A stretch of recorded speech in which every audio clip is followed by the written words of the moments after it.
사도신경. 나는 전능하신 아버지 하나님 천지의 창조주를 믿습니다.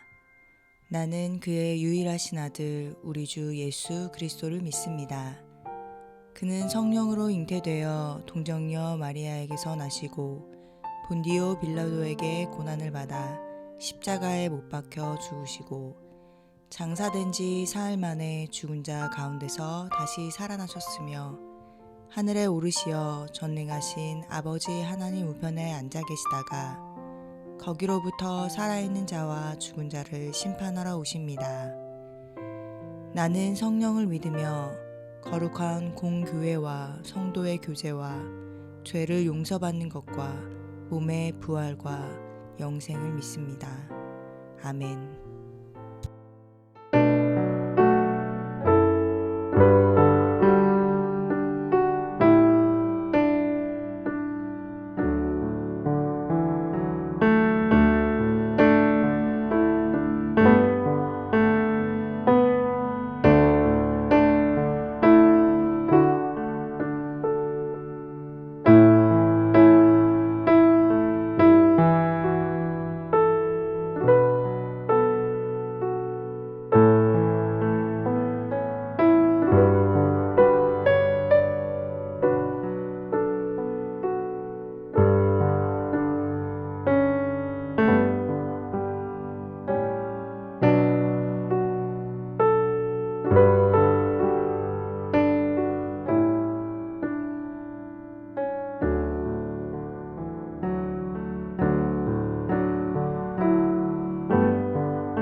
오늘 말씀은 미가서 6장 6절에서 8절 말씀입니다.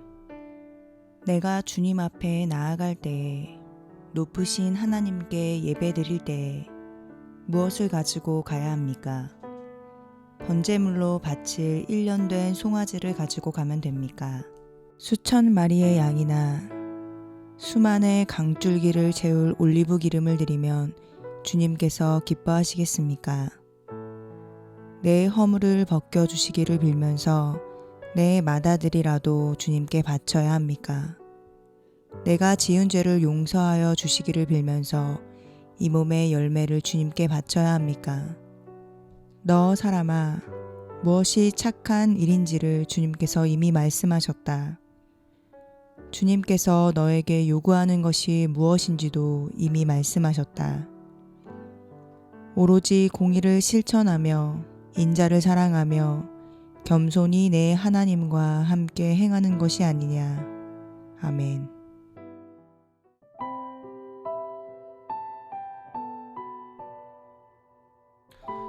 코로나 바이러스가 발생하면서 우리의 일상뿐만이 아니라 삶의 전반에 걸쳐 변화가 일어나게 되었습니다. 언택트 문화의 형성, 지구와 환경에 대한 주목, 기업의 가치 제고, 국가의 역할 등 사회 전반적으로 걸쳐 새로운 흐름이 형성되고 있습니다. 즉, 우리는 포스트 코로나 시대가 요구하는 변화에 직면하고 있는 것입니다. 코로나 팬데믹이 몰고 온 이 변화의 흐름에 응답하느냐, 응답하지 못하느냐는 우리 모두 앞에 놓여진 현실입니다. 그리고 이러한 흐름은 교회 역시 피해갈 수 없습니다. 코로나 팬데믹으로 인한 변화의 흐름 속에서 교회 공동체가 응답해야 하는 것은 무엇일지 잠시 나누어 보려고 합니다. 우리가 함께 읽은 미가서 6장 6절 7절은 질문을 던지고 있습니다. 이 질문을 이해하기 위해서는 앞선 문맥과 함께 살펴보아야 하는데요. 앞선 문맥의 3절에서 5절과 연관지어 이해하게 되면 이렇습니다. 공의롭고 의로우신 하나님께서 이스라엘을 구원하셨는데 그렇다면 이스라엘은 무엇으로 하나님께 나가야 할까? 공의롭고 의롭게 이스라엘에게 은혜를 베풀어 주셨는데 무엇으로 하나님을 높이며 영접할까? 이렇게 이해할 수 있을 것 같습니다. 첫 번째 질문에서는 1년 된 송아지를 가지고 가면 됩니까? 라고 의문을 제기합니다. 태어난 지 1년 된 송아지를 예물로 드릴 만큼 정성을 다해 나아가면 되는지 묻는 것입니다. 그런데 이것에서 그치지 않고 두 번째 질문을 던집니다. 수천 마리 양이나 수만의 강줄기를 채울 만큼의 올리브 기름을 드리면 주님께서 기뻐하시겠습니까? 1년 된 송아지에서 제물의 양이 늘어났죠. 수천 마리의 양과 수만의 강줄기 분량의 올리브 기름과 같은 막대한 양의 제물을 드리면 어떨까 하는 것이죠. 하지만 미가 선지자는 하나님이 그것에 대해 정말로 기뻐하실지 의문을 표하고 있습니다. 그리고 이어서 세 번째 질문이 등장합니다. 내 허물을 벗겨주시기를 빌면서 내 맏아들이라도 주님께 바쳐야 합니까? 내가 지은 죄를 용서하여 주시기를 빌면서 이 몸의 열매를 주님께 바쳐야 합니까? 우리의 죄악을 해결하기 위하여 나에게 있어서 가장 소중한 맏아들, 내 몸의 열매를 드린다면 이 죄악을 해결할 수 있을지 의문을 표하는 것이죠. 이 모든 질문은 한 가지로 요약할 수 있을 것 같습니다. 1년 된 송아지, 수천 마리의 양과 수만의 강과 같은 올리브 기름, 나의 맏아들과 내 몸의 열매, 이것들은 모두 정성으로 요약할 수 있을 것 같습니다. 그리고 나에게 가장 소중한 것을 바치는 정성이라고 표현할 수 있겠죠. 즉, 나에게 가장 소중한 것을 바치는 정성을 드리면 될까요? 그러면 기뻐하시겠습니까? 그러면 용서해 주시겠습니까? 라고 의문을 제기한 것입니다. 하지만 미가 선지자는 회의적인 것 같습니다. 과연 그럴까? 그렇게 하면 정말로 하나님께서 반응해 주실지 의문을 표하고 있기 때문이죠. 어찌 보면 미가 선지자는 이 의문을 통해서 당시 사회에 만연하게 퍼져 있던 이스라엘 백성들의 제사에 대한 문제를 제기하고 있는 것입니다.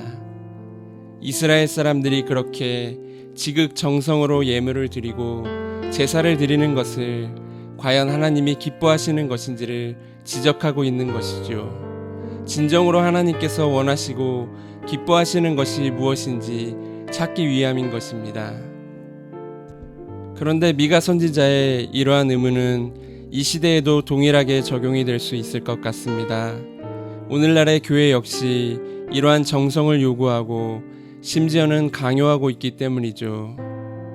다양한 제목의 헌금을 많이 드리거나 모든 예배 스케줄뿐만이 아니라 다양한 행사와 집회에 빠지지 않고 정성을 다해 참여하면 하나님을 잘 섬긴다고 이야기하고 있기 때문이죠.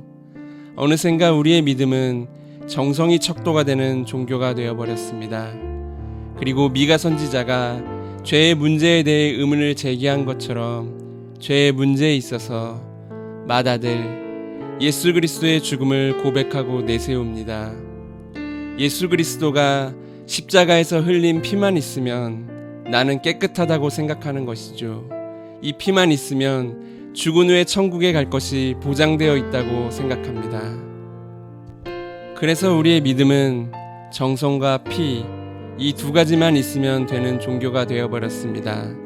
정성으로 섬기면 보응이 있고 피만 있으면 내세에 대한 보장, 천국이 내게 열려 있다고 생각하는 것이죠. 여기에 대하여 하나님은 어떻게 생각하실까요? 미가 선지자의 의문에 대하여 하나님은 이렇게 말씀하십니다. 무엇이 착한 것인지, 무엇이 요구하는 것인지 하나님은 이미 말씀하셨다고 합니다. 그리고 이에 대한 대답이 하나인 것으로 보아 착한 것과 요구하는 것은 의미하는 바가 같다고 할 수 있을 것 같습니다. 즉, 하나님이 요구하는 것은 착한 것, 선한 것인데 그것은 공의를 실천하고 인자, 곧 헤세드를 사랑하며 겸손히 하나님과 함께 행하는 것이라고 말씀하십니다. 여기에 등장하는 공의, 미슈파트라는 말은 미가서에서는 일상의 생활에서 이루어지는 것을 의미하고 있습니다. 즉, 단지 갈망하고 소망하는 것만으로 그치는 것이 아니라 행동하는 것을 말합니다. 실제적으로 삶에서 실천하고 행하는 정의인 것입니다. 하나님께서는 이렇게 삶에서 이루어지고 행해지는 정의를 실천하는 것이 착한 것, 곧 내가 요구하는 것이라고 말씀하고 계신 것입니다. 두 번째는 인자를 사랑하는 것인데 여기서 인자는 헤세드를 말합니다. 헤세드라는 말은 신실한 사랑, 자비, 긍휼 등의 의미로 이해될 수 있는데 미가서에서 하나님이 말씀하시는 의미는 다른 이들을 불쌍히 여기고만 있는 것이 아니라 실행하기 위해 찾아 나서는 의미로서 인자를 사랑하는 것입니다. 즉, 삶에서 인자를 행하라는 것입니다. 마지막으로는 겸손하게 하나님과 행하는 것입니다. 여기에서 겸손하게의 의미는 내려놓는 것입니다. 하나님만을 신뢰하며 하나님이 명하시는 길을 따라서 한 걸음씩 걸어가는 것을 의미합니다. 이 모든 것을 종합해 보면 정의를 행하고 인자, 헤세드를 사랑하고 실천하면서 하나님의 백성된 삶을 살아가면서 이것이 우리의 삶의 내면화가 되고 있는지를 겸손하게 하나님께 구하며 삶에서 정의를 행하고 인자를 사랑하고 실천함에도 여전히 불의와 세상의 악을 경험할 때에도 겸손하게 하나님과 동행하며 하나님의 백성된 삶을 그분의 뜻을 실천해 가야 하는 것을 의미합니다. 간단하게 말하면 삶에서 하나님의 참된 백성의 삶을 살아내며 그 하나님과 겸손하게 동행하라는 것입니다. 즉, 올바른 삶을 살라는 것입니다. 미가 선지자가 이스라엘 백성들이 잊어버린 본질을 지적하기 위한 의문에 대하여 하나님께서는 하나님과 동행하며 그의 백성에 걸맞는 올바른 삶을 살라고 요구하신 것입니다. 삶과 제사를 이원론적으로 분리지으며 하나님이 요구하시는 그의 백성의 삶을 저버린 채 1년 된 송아지와 수천의 양, 수만 강줄기만큼의 올리브 기름, 속죄를 위한 마다들까지 바친다 한들 하나님은 그것을 원하지 않으신다고 말씀하신 것입니다.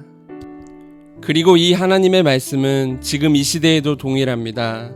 정성으로 섬기면 보응이 있고 피만 있으면 내세에 대한 보장, 천국이 내게 열려 있다고 생각하는 삶과 신앙이 이언론적으로 분리된 크리스천들에게 하나님은 하나님 나라의 참된 백성으로의 삶을 요구하고 계십니다.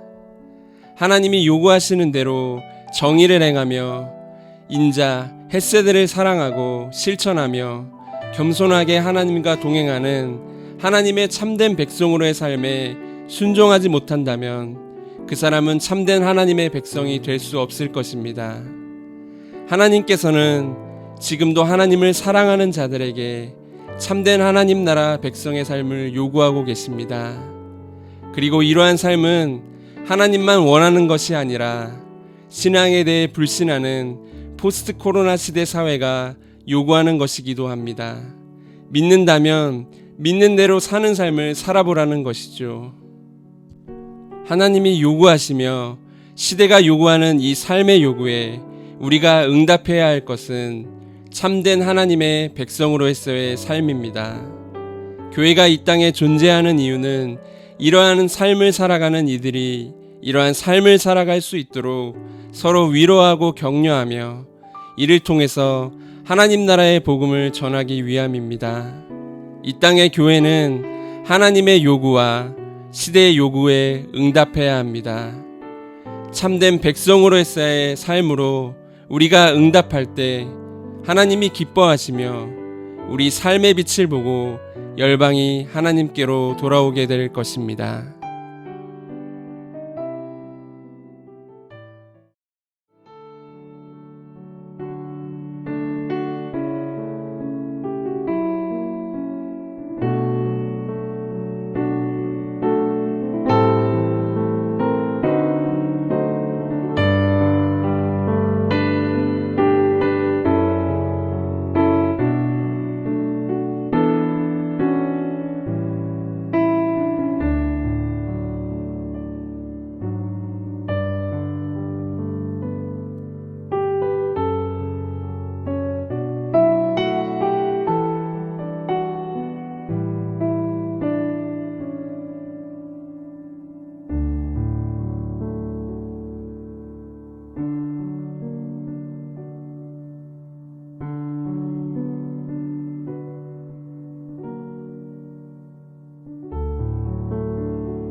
주기도문.